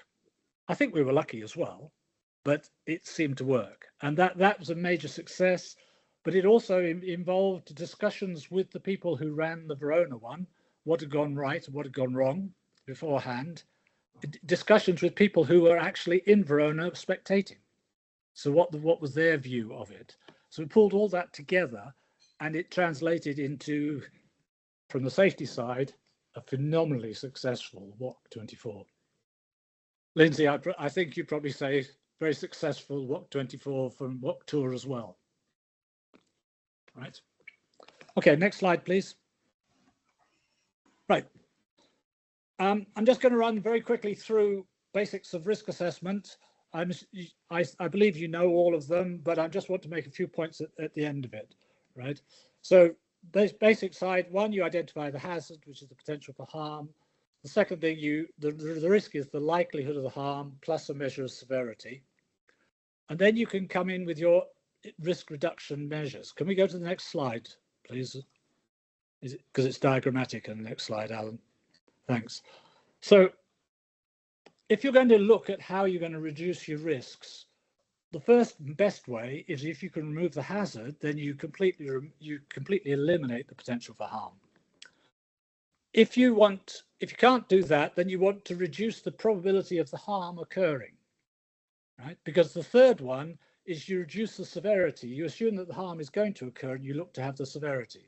This is the classic personal protective equipment argument. And if you see safety literature, they always say personal protective equipment is the last resort, because you're accepting that the incident is going to happen, and then you're hoping that your personal protective equipment is going to be effective. If you can reduce the probability of the incident happening, then that's more effective. And that needs to be applied in risk assessments as people do them, right? So if you've got people wanting to cross a road with very, very little traffic, you may well say, be careful. If you've got somebody wanting to cross an A road, you don't just leave it as, oh, be careful. you will put in marshal crossing, you will put in potential traffic lights. That was done over 6 days once. That all those sort of things. So the level of precaution where the risks are higher, as you want stronger precautions, you move further up this hierarchy, right? A lot of people do that already instinctively. I'm just saying that this is how you go about it. Right, next slide, please, Alan. And having done all the risk assessment in advance, you then get there on the day or the day before, and you find that something's changed, right? And this we call a very nice phrasing, dynamic risk assessment. You need, because the conditions have changed, or the circumstances have changed, somebody needs to revise the risk assessment to take into account the change in the hazards or the change in the risk, and to take action associated with it. Frequently, this comes around from addressing, say, weather conditions or the activities of others. I don't know if any of you took part in the Glasgow city race this year, but just at the last minute, the organisers found out they had an orange march that was going to go straight through the route, or the main area where people were running.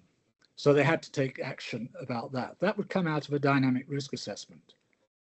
So who performs it? Normally the organizer, if you've got that luxury, but if you haven't got that luxury, the official who's helping or whatever, because they're going to have to say, we're going to do something about this now, right?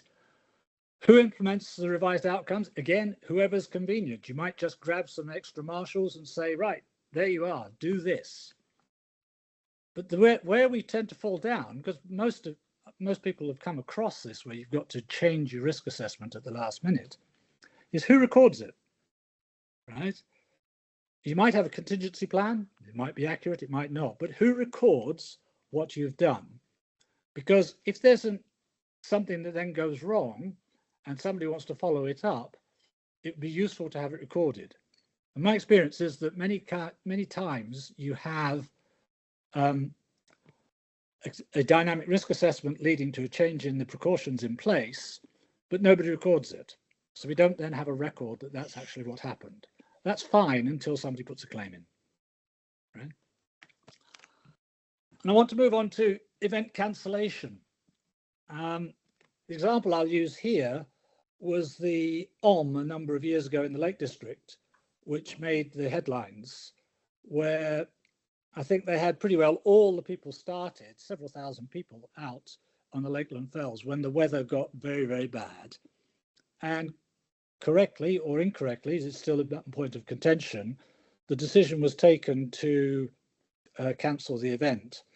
This is the day that the news headlines in the evening were hundreds, if not 1,000 people were still missing from a mountain marathon in the Lake District.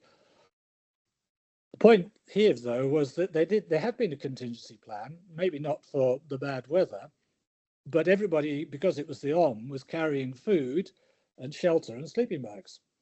And so all the people that were missed, and it made, I think it was lead item on the national news, all the people who were missing that evening turned up safe and sound the following day.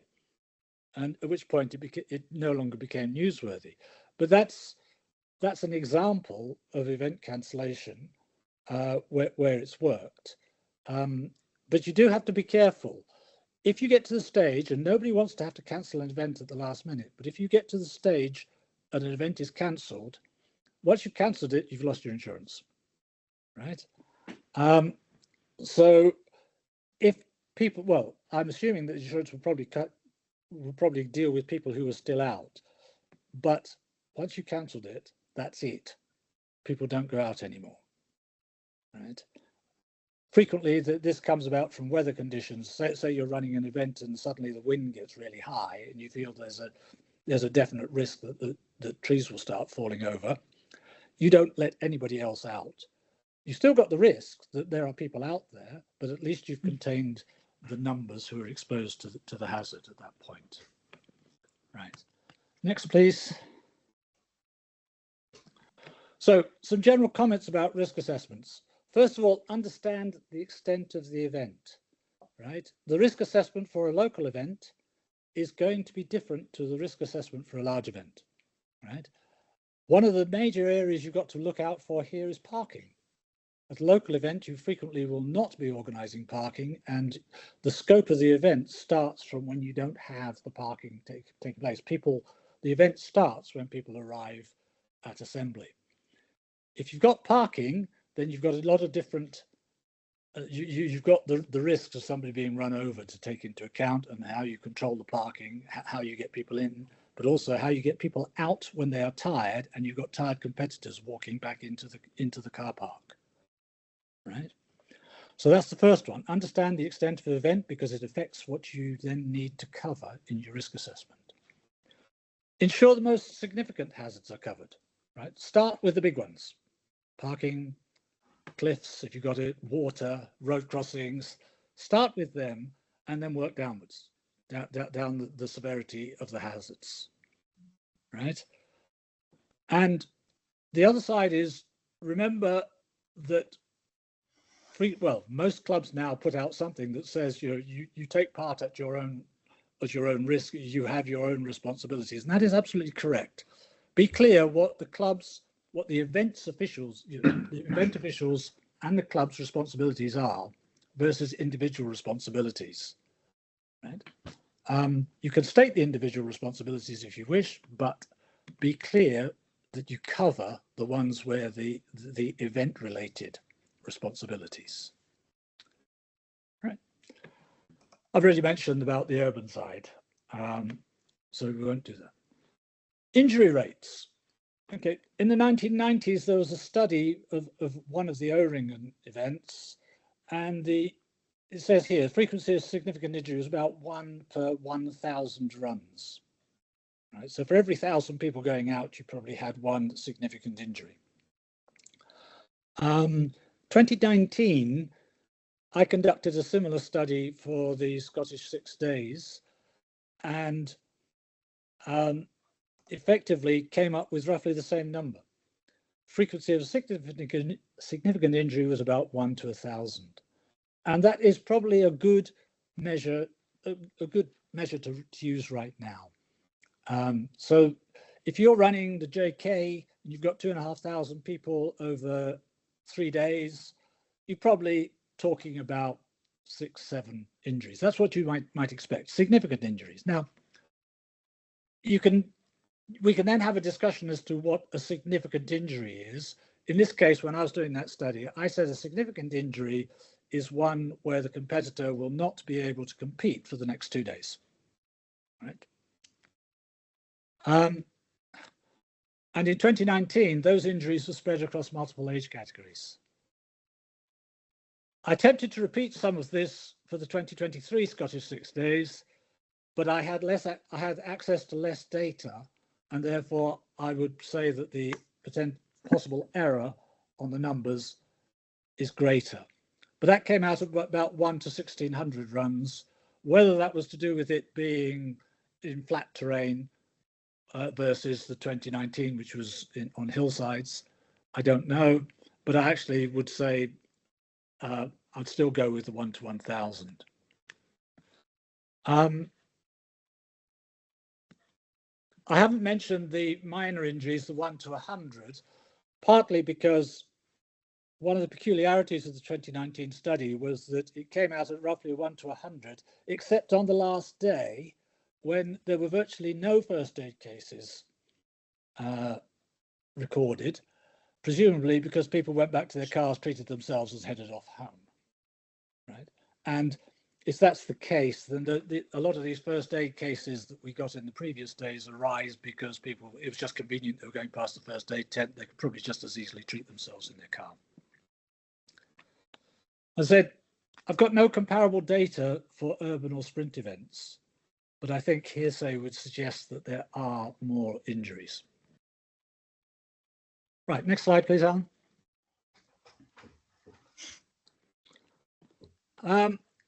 Alan asked me to make comments about first aid.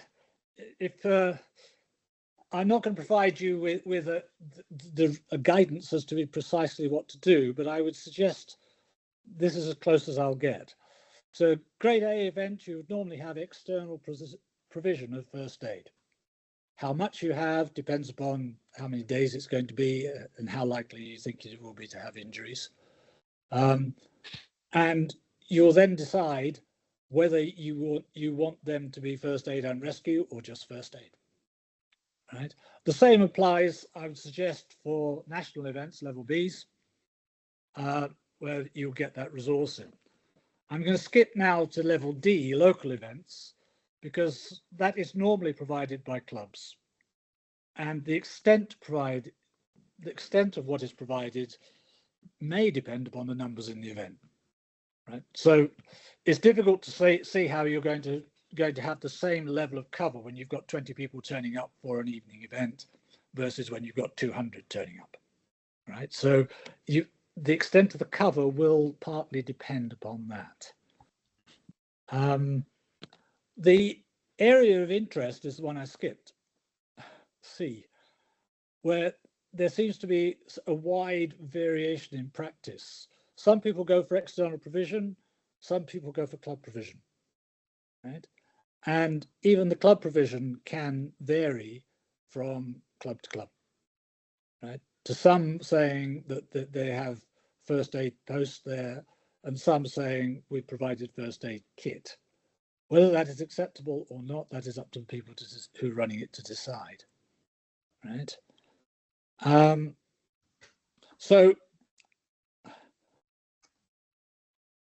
I'm not coming up with a set of numbers for you. I'm just saying this is from my observation as to where we are.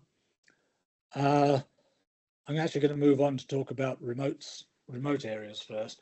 Coaching is quite easy because in coaching, the coaches are trained first aiders, right? Although you do have to be careful there because it does mean that sometimes coaches in certain clubs, coaches feel a little bit put upon because they are the first aiders at events as well. So whenever they are there, they are on duty, right? Okay, what about some specific topics around first aid?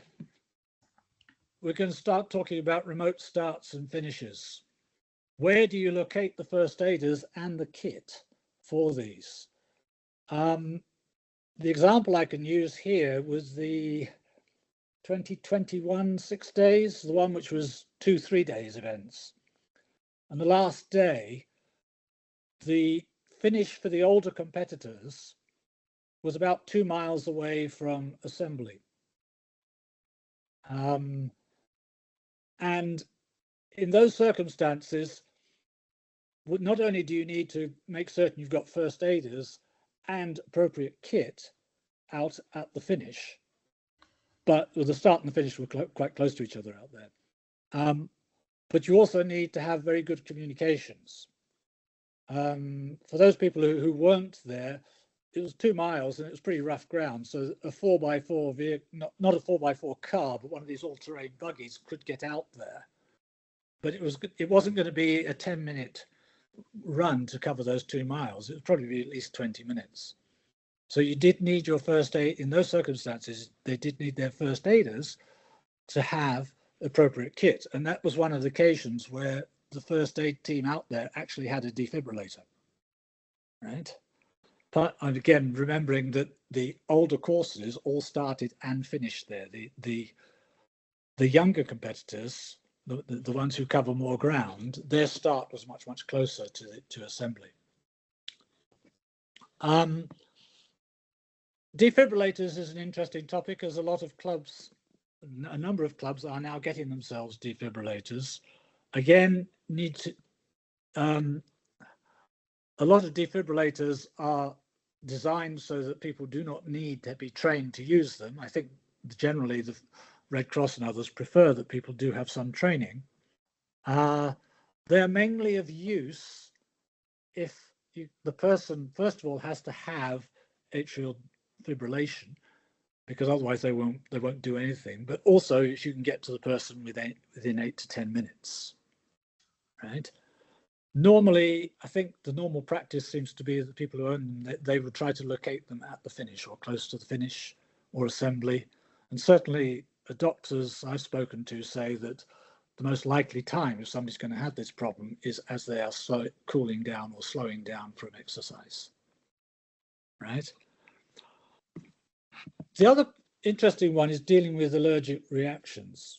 Personal experience is that is the greatest number of times I've been involved in first aid is when somebody's come in with an allergic reaction, or they believe they are about to have an allergic reaction. And there isn't much encouragement for having antihistamine tablets in first aid kits. But what I've no. Pardon? Sorry.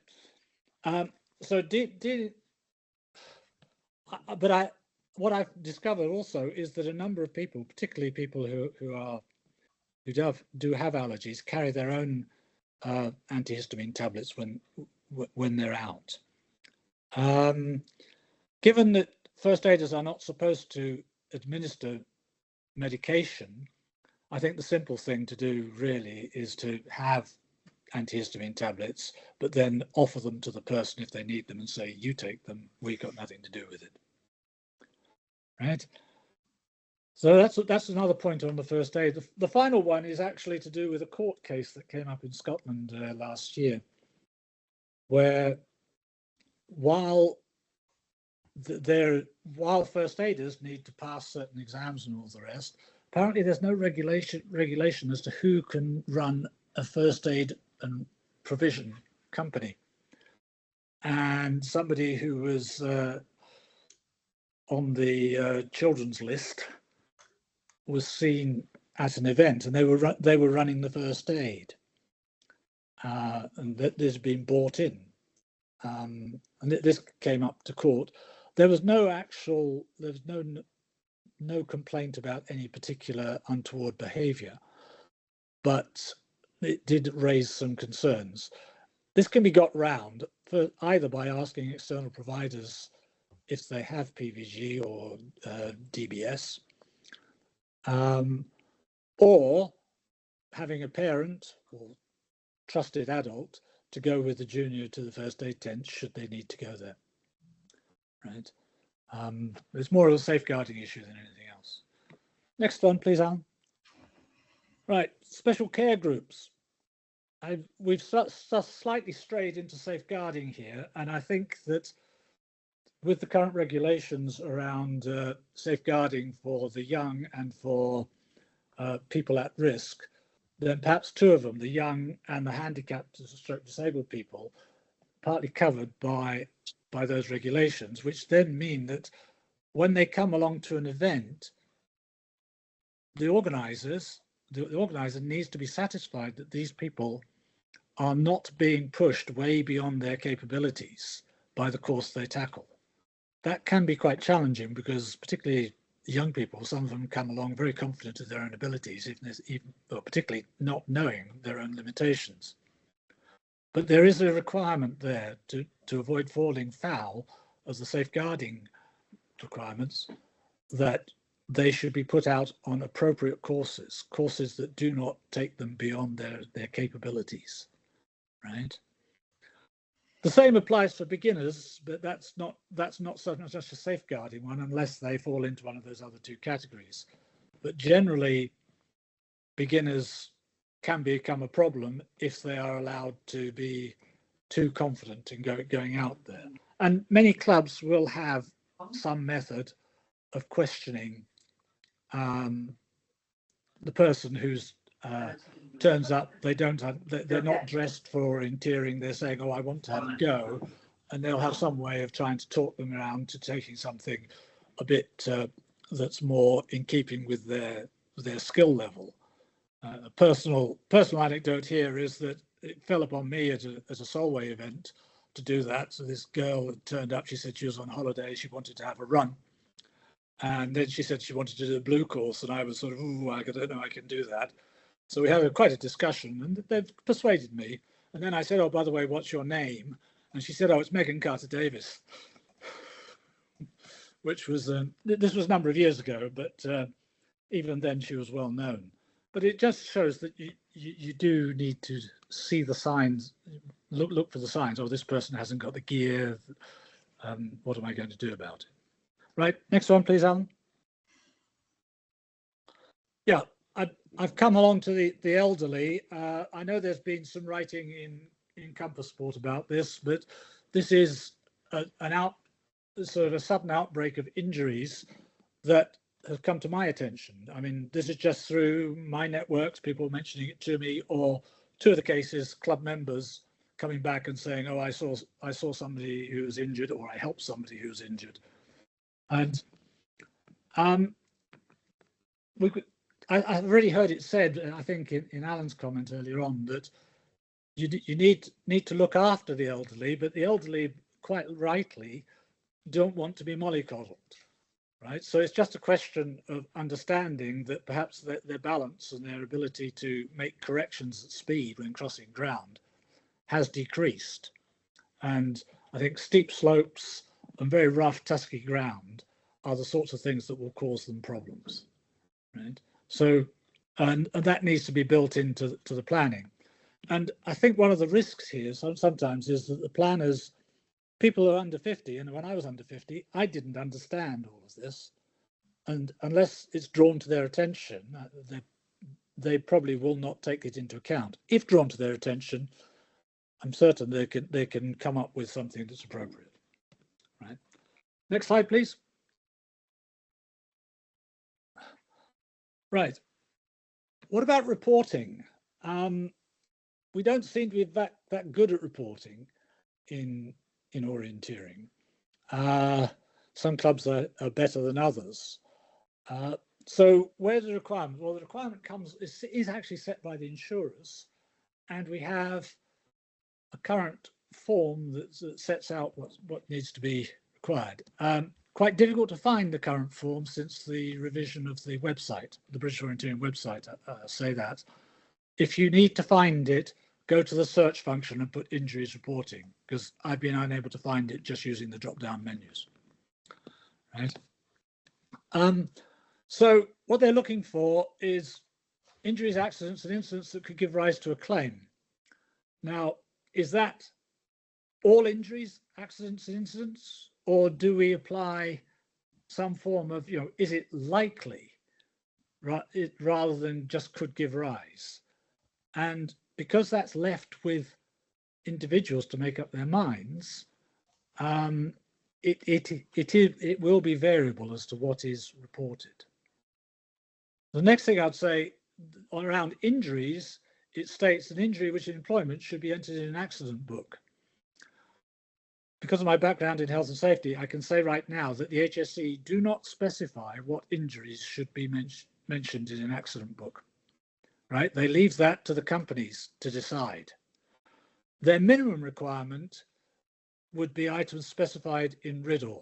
Now, we've heard RIDDOR has been mentioned in British Orienteering documentation for some time. I haven't come across many people who know what the injuries are that are mentioned in RIDDOR.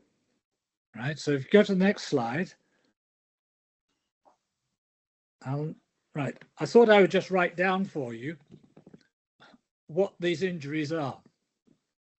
Right, so fatalities, fractures, except to fingers, thumbs and toes, amputations, loss of sight, that's permanent in one or both eyes, damage to internal organs, head or torso through crushing, burns greater than 10% of the body area, head injury causing loss of consciousness, and any injury that incapacitates a person for more than 7 consecutive days.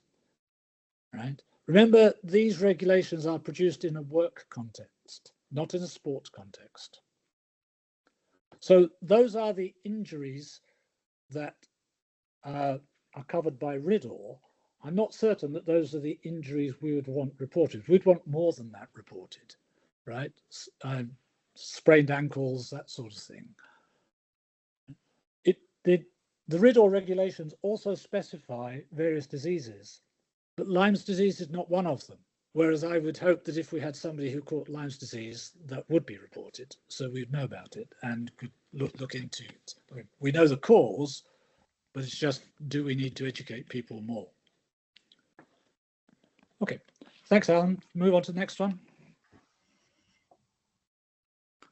Okay, I've already said that we don't really have very much reporting going on. There may be some clubs that do it, there may be some regions that do it, but generally there is not much goes on. And I've asked before now from British Orienteering for a summary of a year, and if you take the numbers before, about 1 in 1,000 runs should lead to a more significant injury, you can have a rough idea as to how many reports there should be.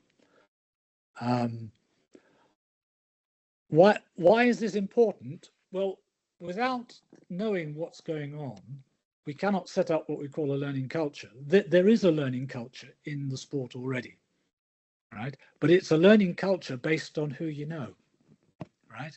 What your network is, and people sharing things with you.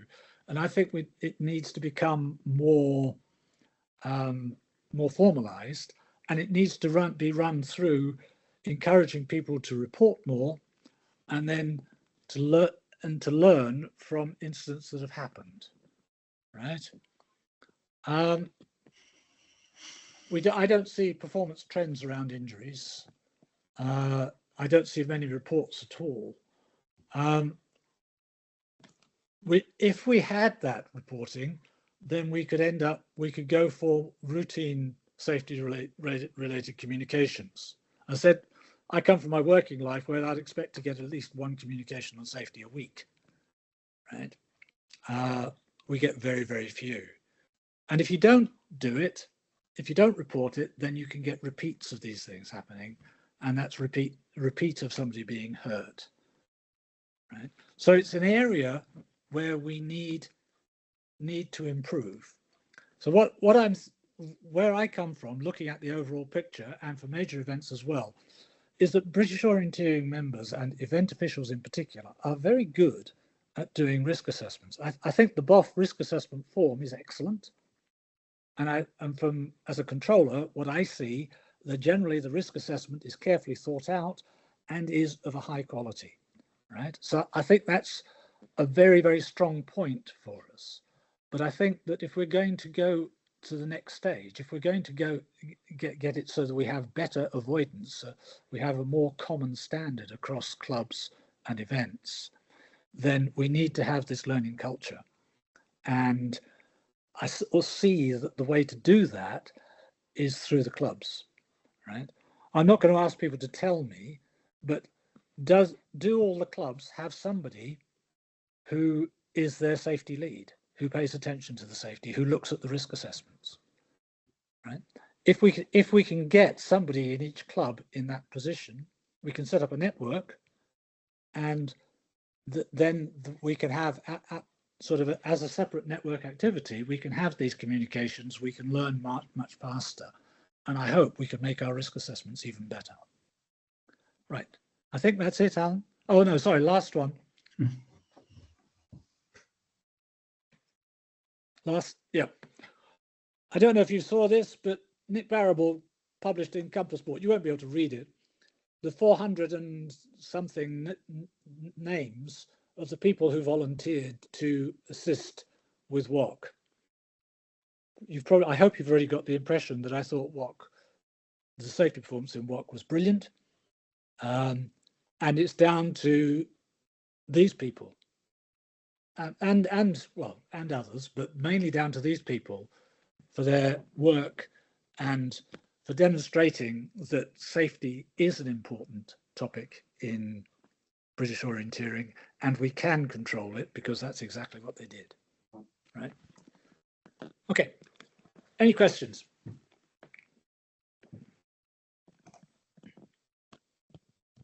I do have one question ready to go from John Cooley. I think he's still in here actually, which is really good.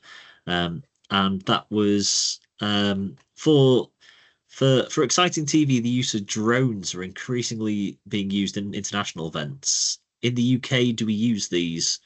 I'm guessing for photo only, but in other countries they use quite a lot in things like skio. If so, do we have any safety guidelines for their use? What, to have people actually going along roads? The background is that lots of competitions have drones following the athletes running around the course. Drones, yes. Drones, yeah. So, I mean, as opposed to runners carrying cameras, but there's a similar issue with those as well. in some cross-country skiing and mountain bike events, not orienteering, there have been collisions with drones trashing their way through competitors, and there's been some suggestions that these might not be as safe as you want. So I wasn't at WOC, I was doing other stuff. So did we use it at WOC? Do we have them for any other events if we have TV there? I'm on the IOF AC, and we've been asked by the IOF to look into this to see what the athletes think about the safety requirements. But obviously I don't do the elite footer, so I'm not aware of the situation in Britain. That's the background on that. So thanks for that, John. Well, I was marshalling on every day during WOC. I didn't see a drone in use, but there was. Lindsay, any input on that? There was definitely a drone on the knockout sprint. Okay. Because you could look up and see it, and then see the picture from it. Okay, fine. So it was quite high up. It wasn't following, like you see the mountain bikes at the downhill World Cup and stuff, where they're going like 5 meters behind the athlete and things like this. No. They weren't zooming along through the knockout sprints behind them and watching them split. No. Okay. In answer to your question, no, I'm not aware of anything that's been written down about drones. Okay. You might not want to take it up with IOF, John. No, the IOF have asked me as a member of the IOF Athletes Commission to Can look I just into it. jump in? So I'm asking what information. Well, there has been some BOF work done, because when I was organiser at the British 3 years ago, we had someone trying to fly a drone over the assembly area. And so we had some discussions with BOF at that point. I don't know whether anything formal got sorted out. But certainly at WOC, there was a lot of discussion about drones, and mainly it wasn't such a safety issue for competitors. It was more about where you were and weren't allowed to fly them. Railways and airports. Ted there. Yeah, I'm in the search and rescue there has been as some well. work done, and Peter Hart, I think, was the person we were dealing with at the BOF office at that time. But whether anything was ever written down, I don't know. But that was in association with. Yeah. I haven't seen anything written down, Simon. Okay. John, happy to talk to you offline. Thank you. I have another meeting which I'm 15 minutes late to already. But yeah, I saw the message from Ted as well. I'm in the search and rescue community, so I know how the legalities of these things. It's the odd competitor trying to fly one in assembly is one thing, and that should be disallowed. But it's for the actual use of them as part of the TV coverage, where they're following, especially in the knockout stages ones, is where we were particularly feeling there was an issue. Anyway, thank you very much, because I need to go. Okay. Yep. And do we have any more questions for Tim? I haven't seen anything in the chat, but I'll quickly check the Q&A as well. It was just John's, I think. So you might be off the hook. Good. In that case, can I say thank you very much to the presenters? And I've certainly picked things up which I will use. So thank you for that. And I hope to see everybody next week, same time, same place. Yep. And thanks, Joe. Excellent. Thank you, Alan. Thank you, Barry, Tim, Graeme. It's been a really good session, and just as a quick bit of information for anybody who hasn't already snuck out before I started talking again. This session will be recorded and uploaded very quickly, hopefully by tomorrow or as soon as I can edit it. So that will come up pretty quickly. I'm just going to pop in the chat Alan's email address, my email address, and Howard's as well, if anybody wants to get in touch. And if there's any further questions, then feel free to email them across to whoever's relevant. And that should be about everything from me. So thank you all very much for coming, and I'm looking forward to hopefully seeing all of you back next week.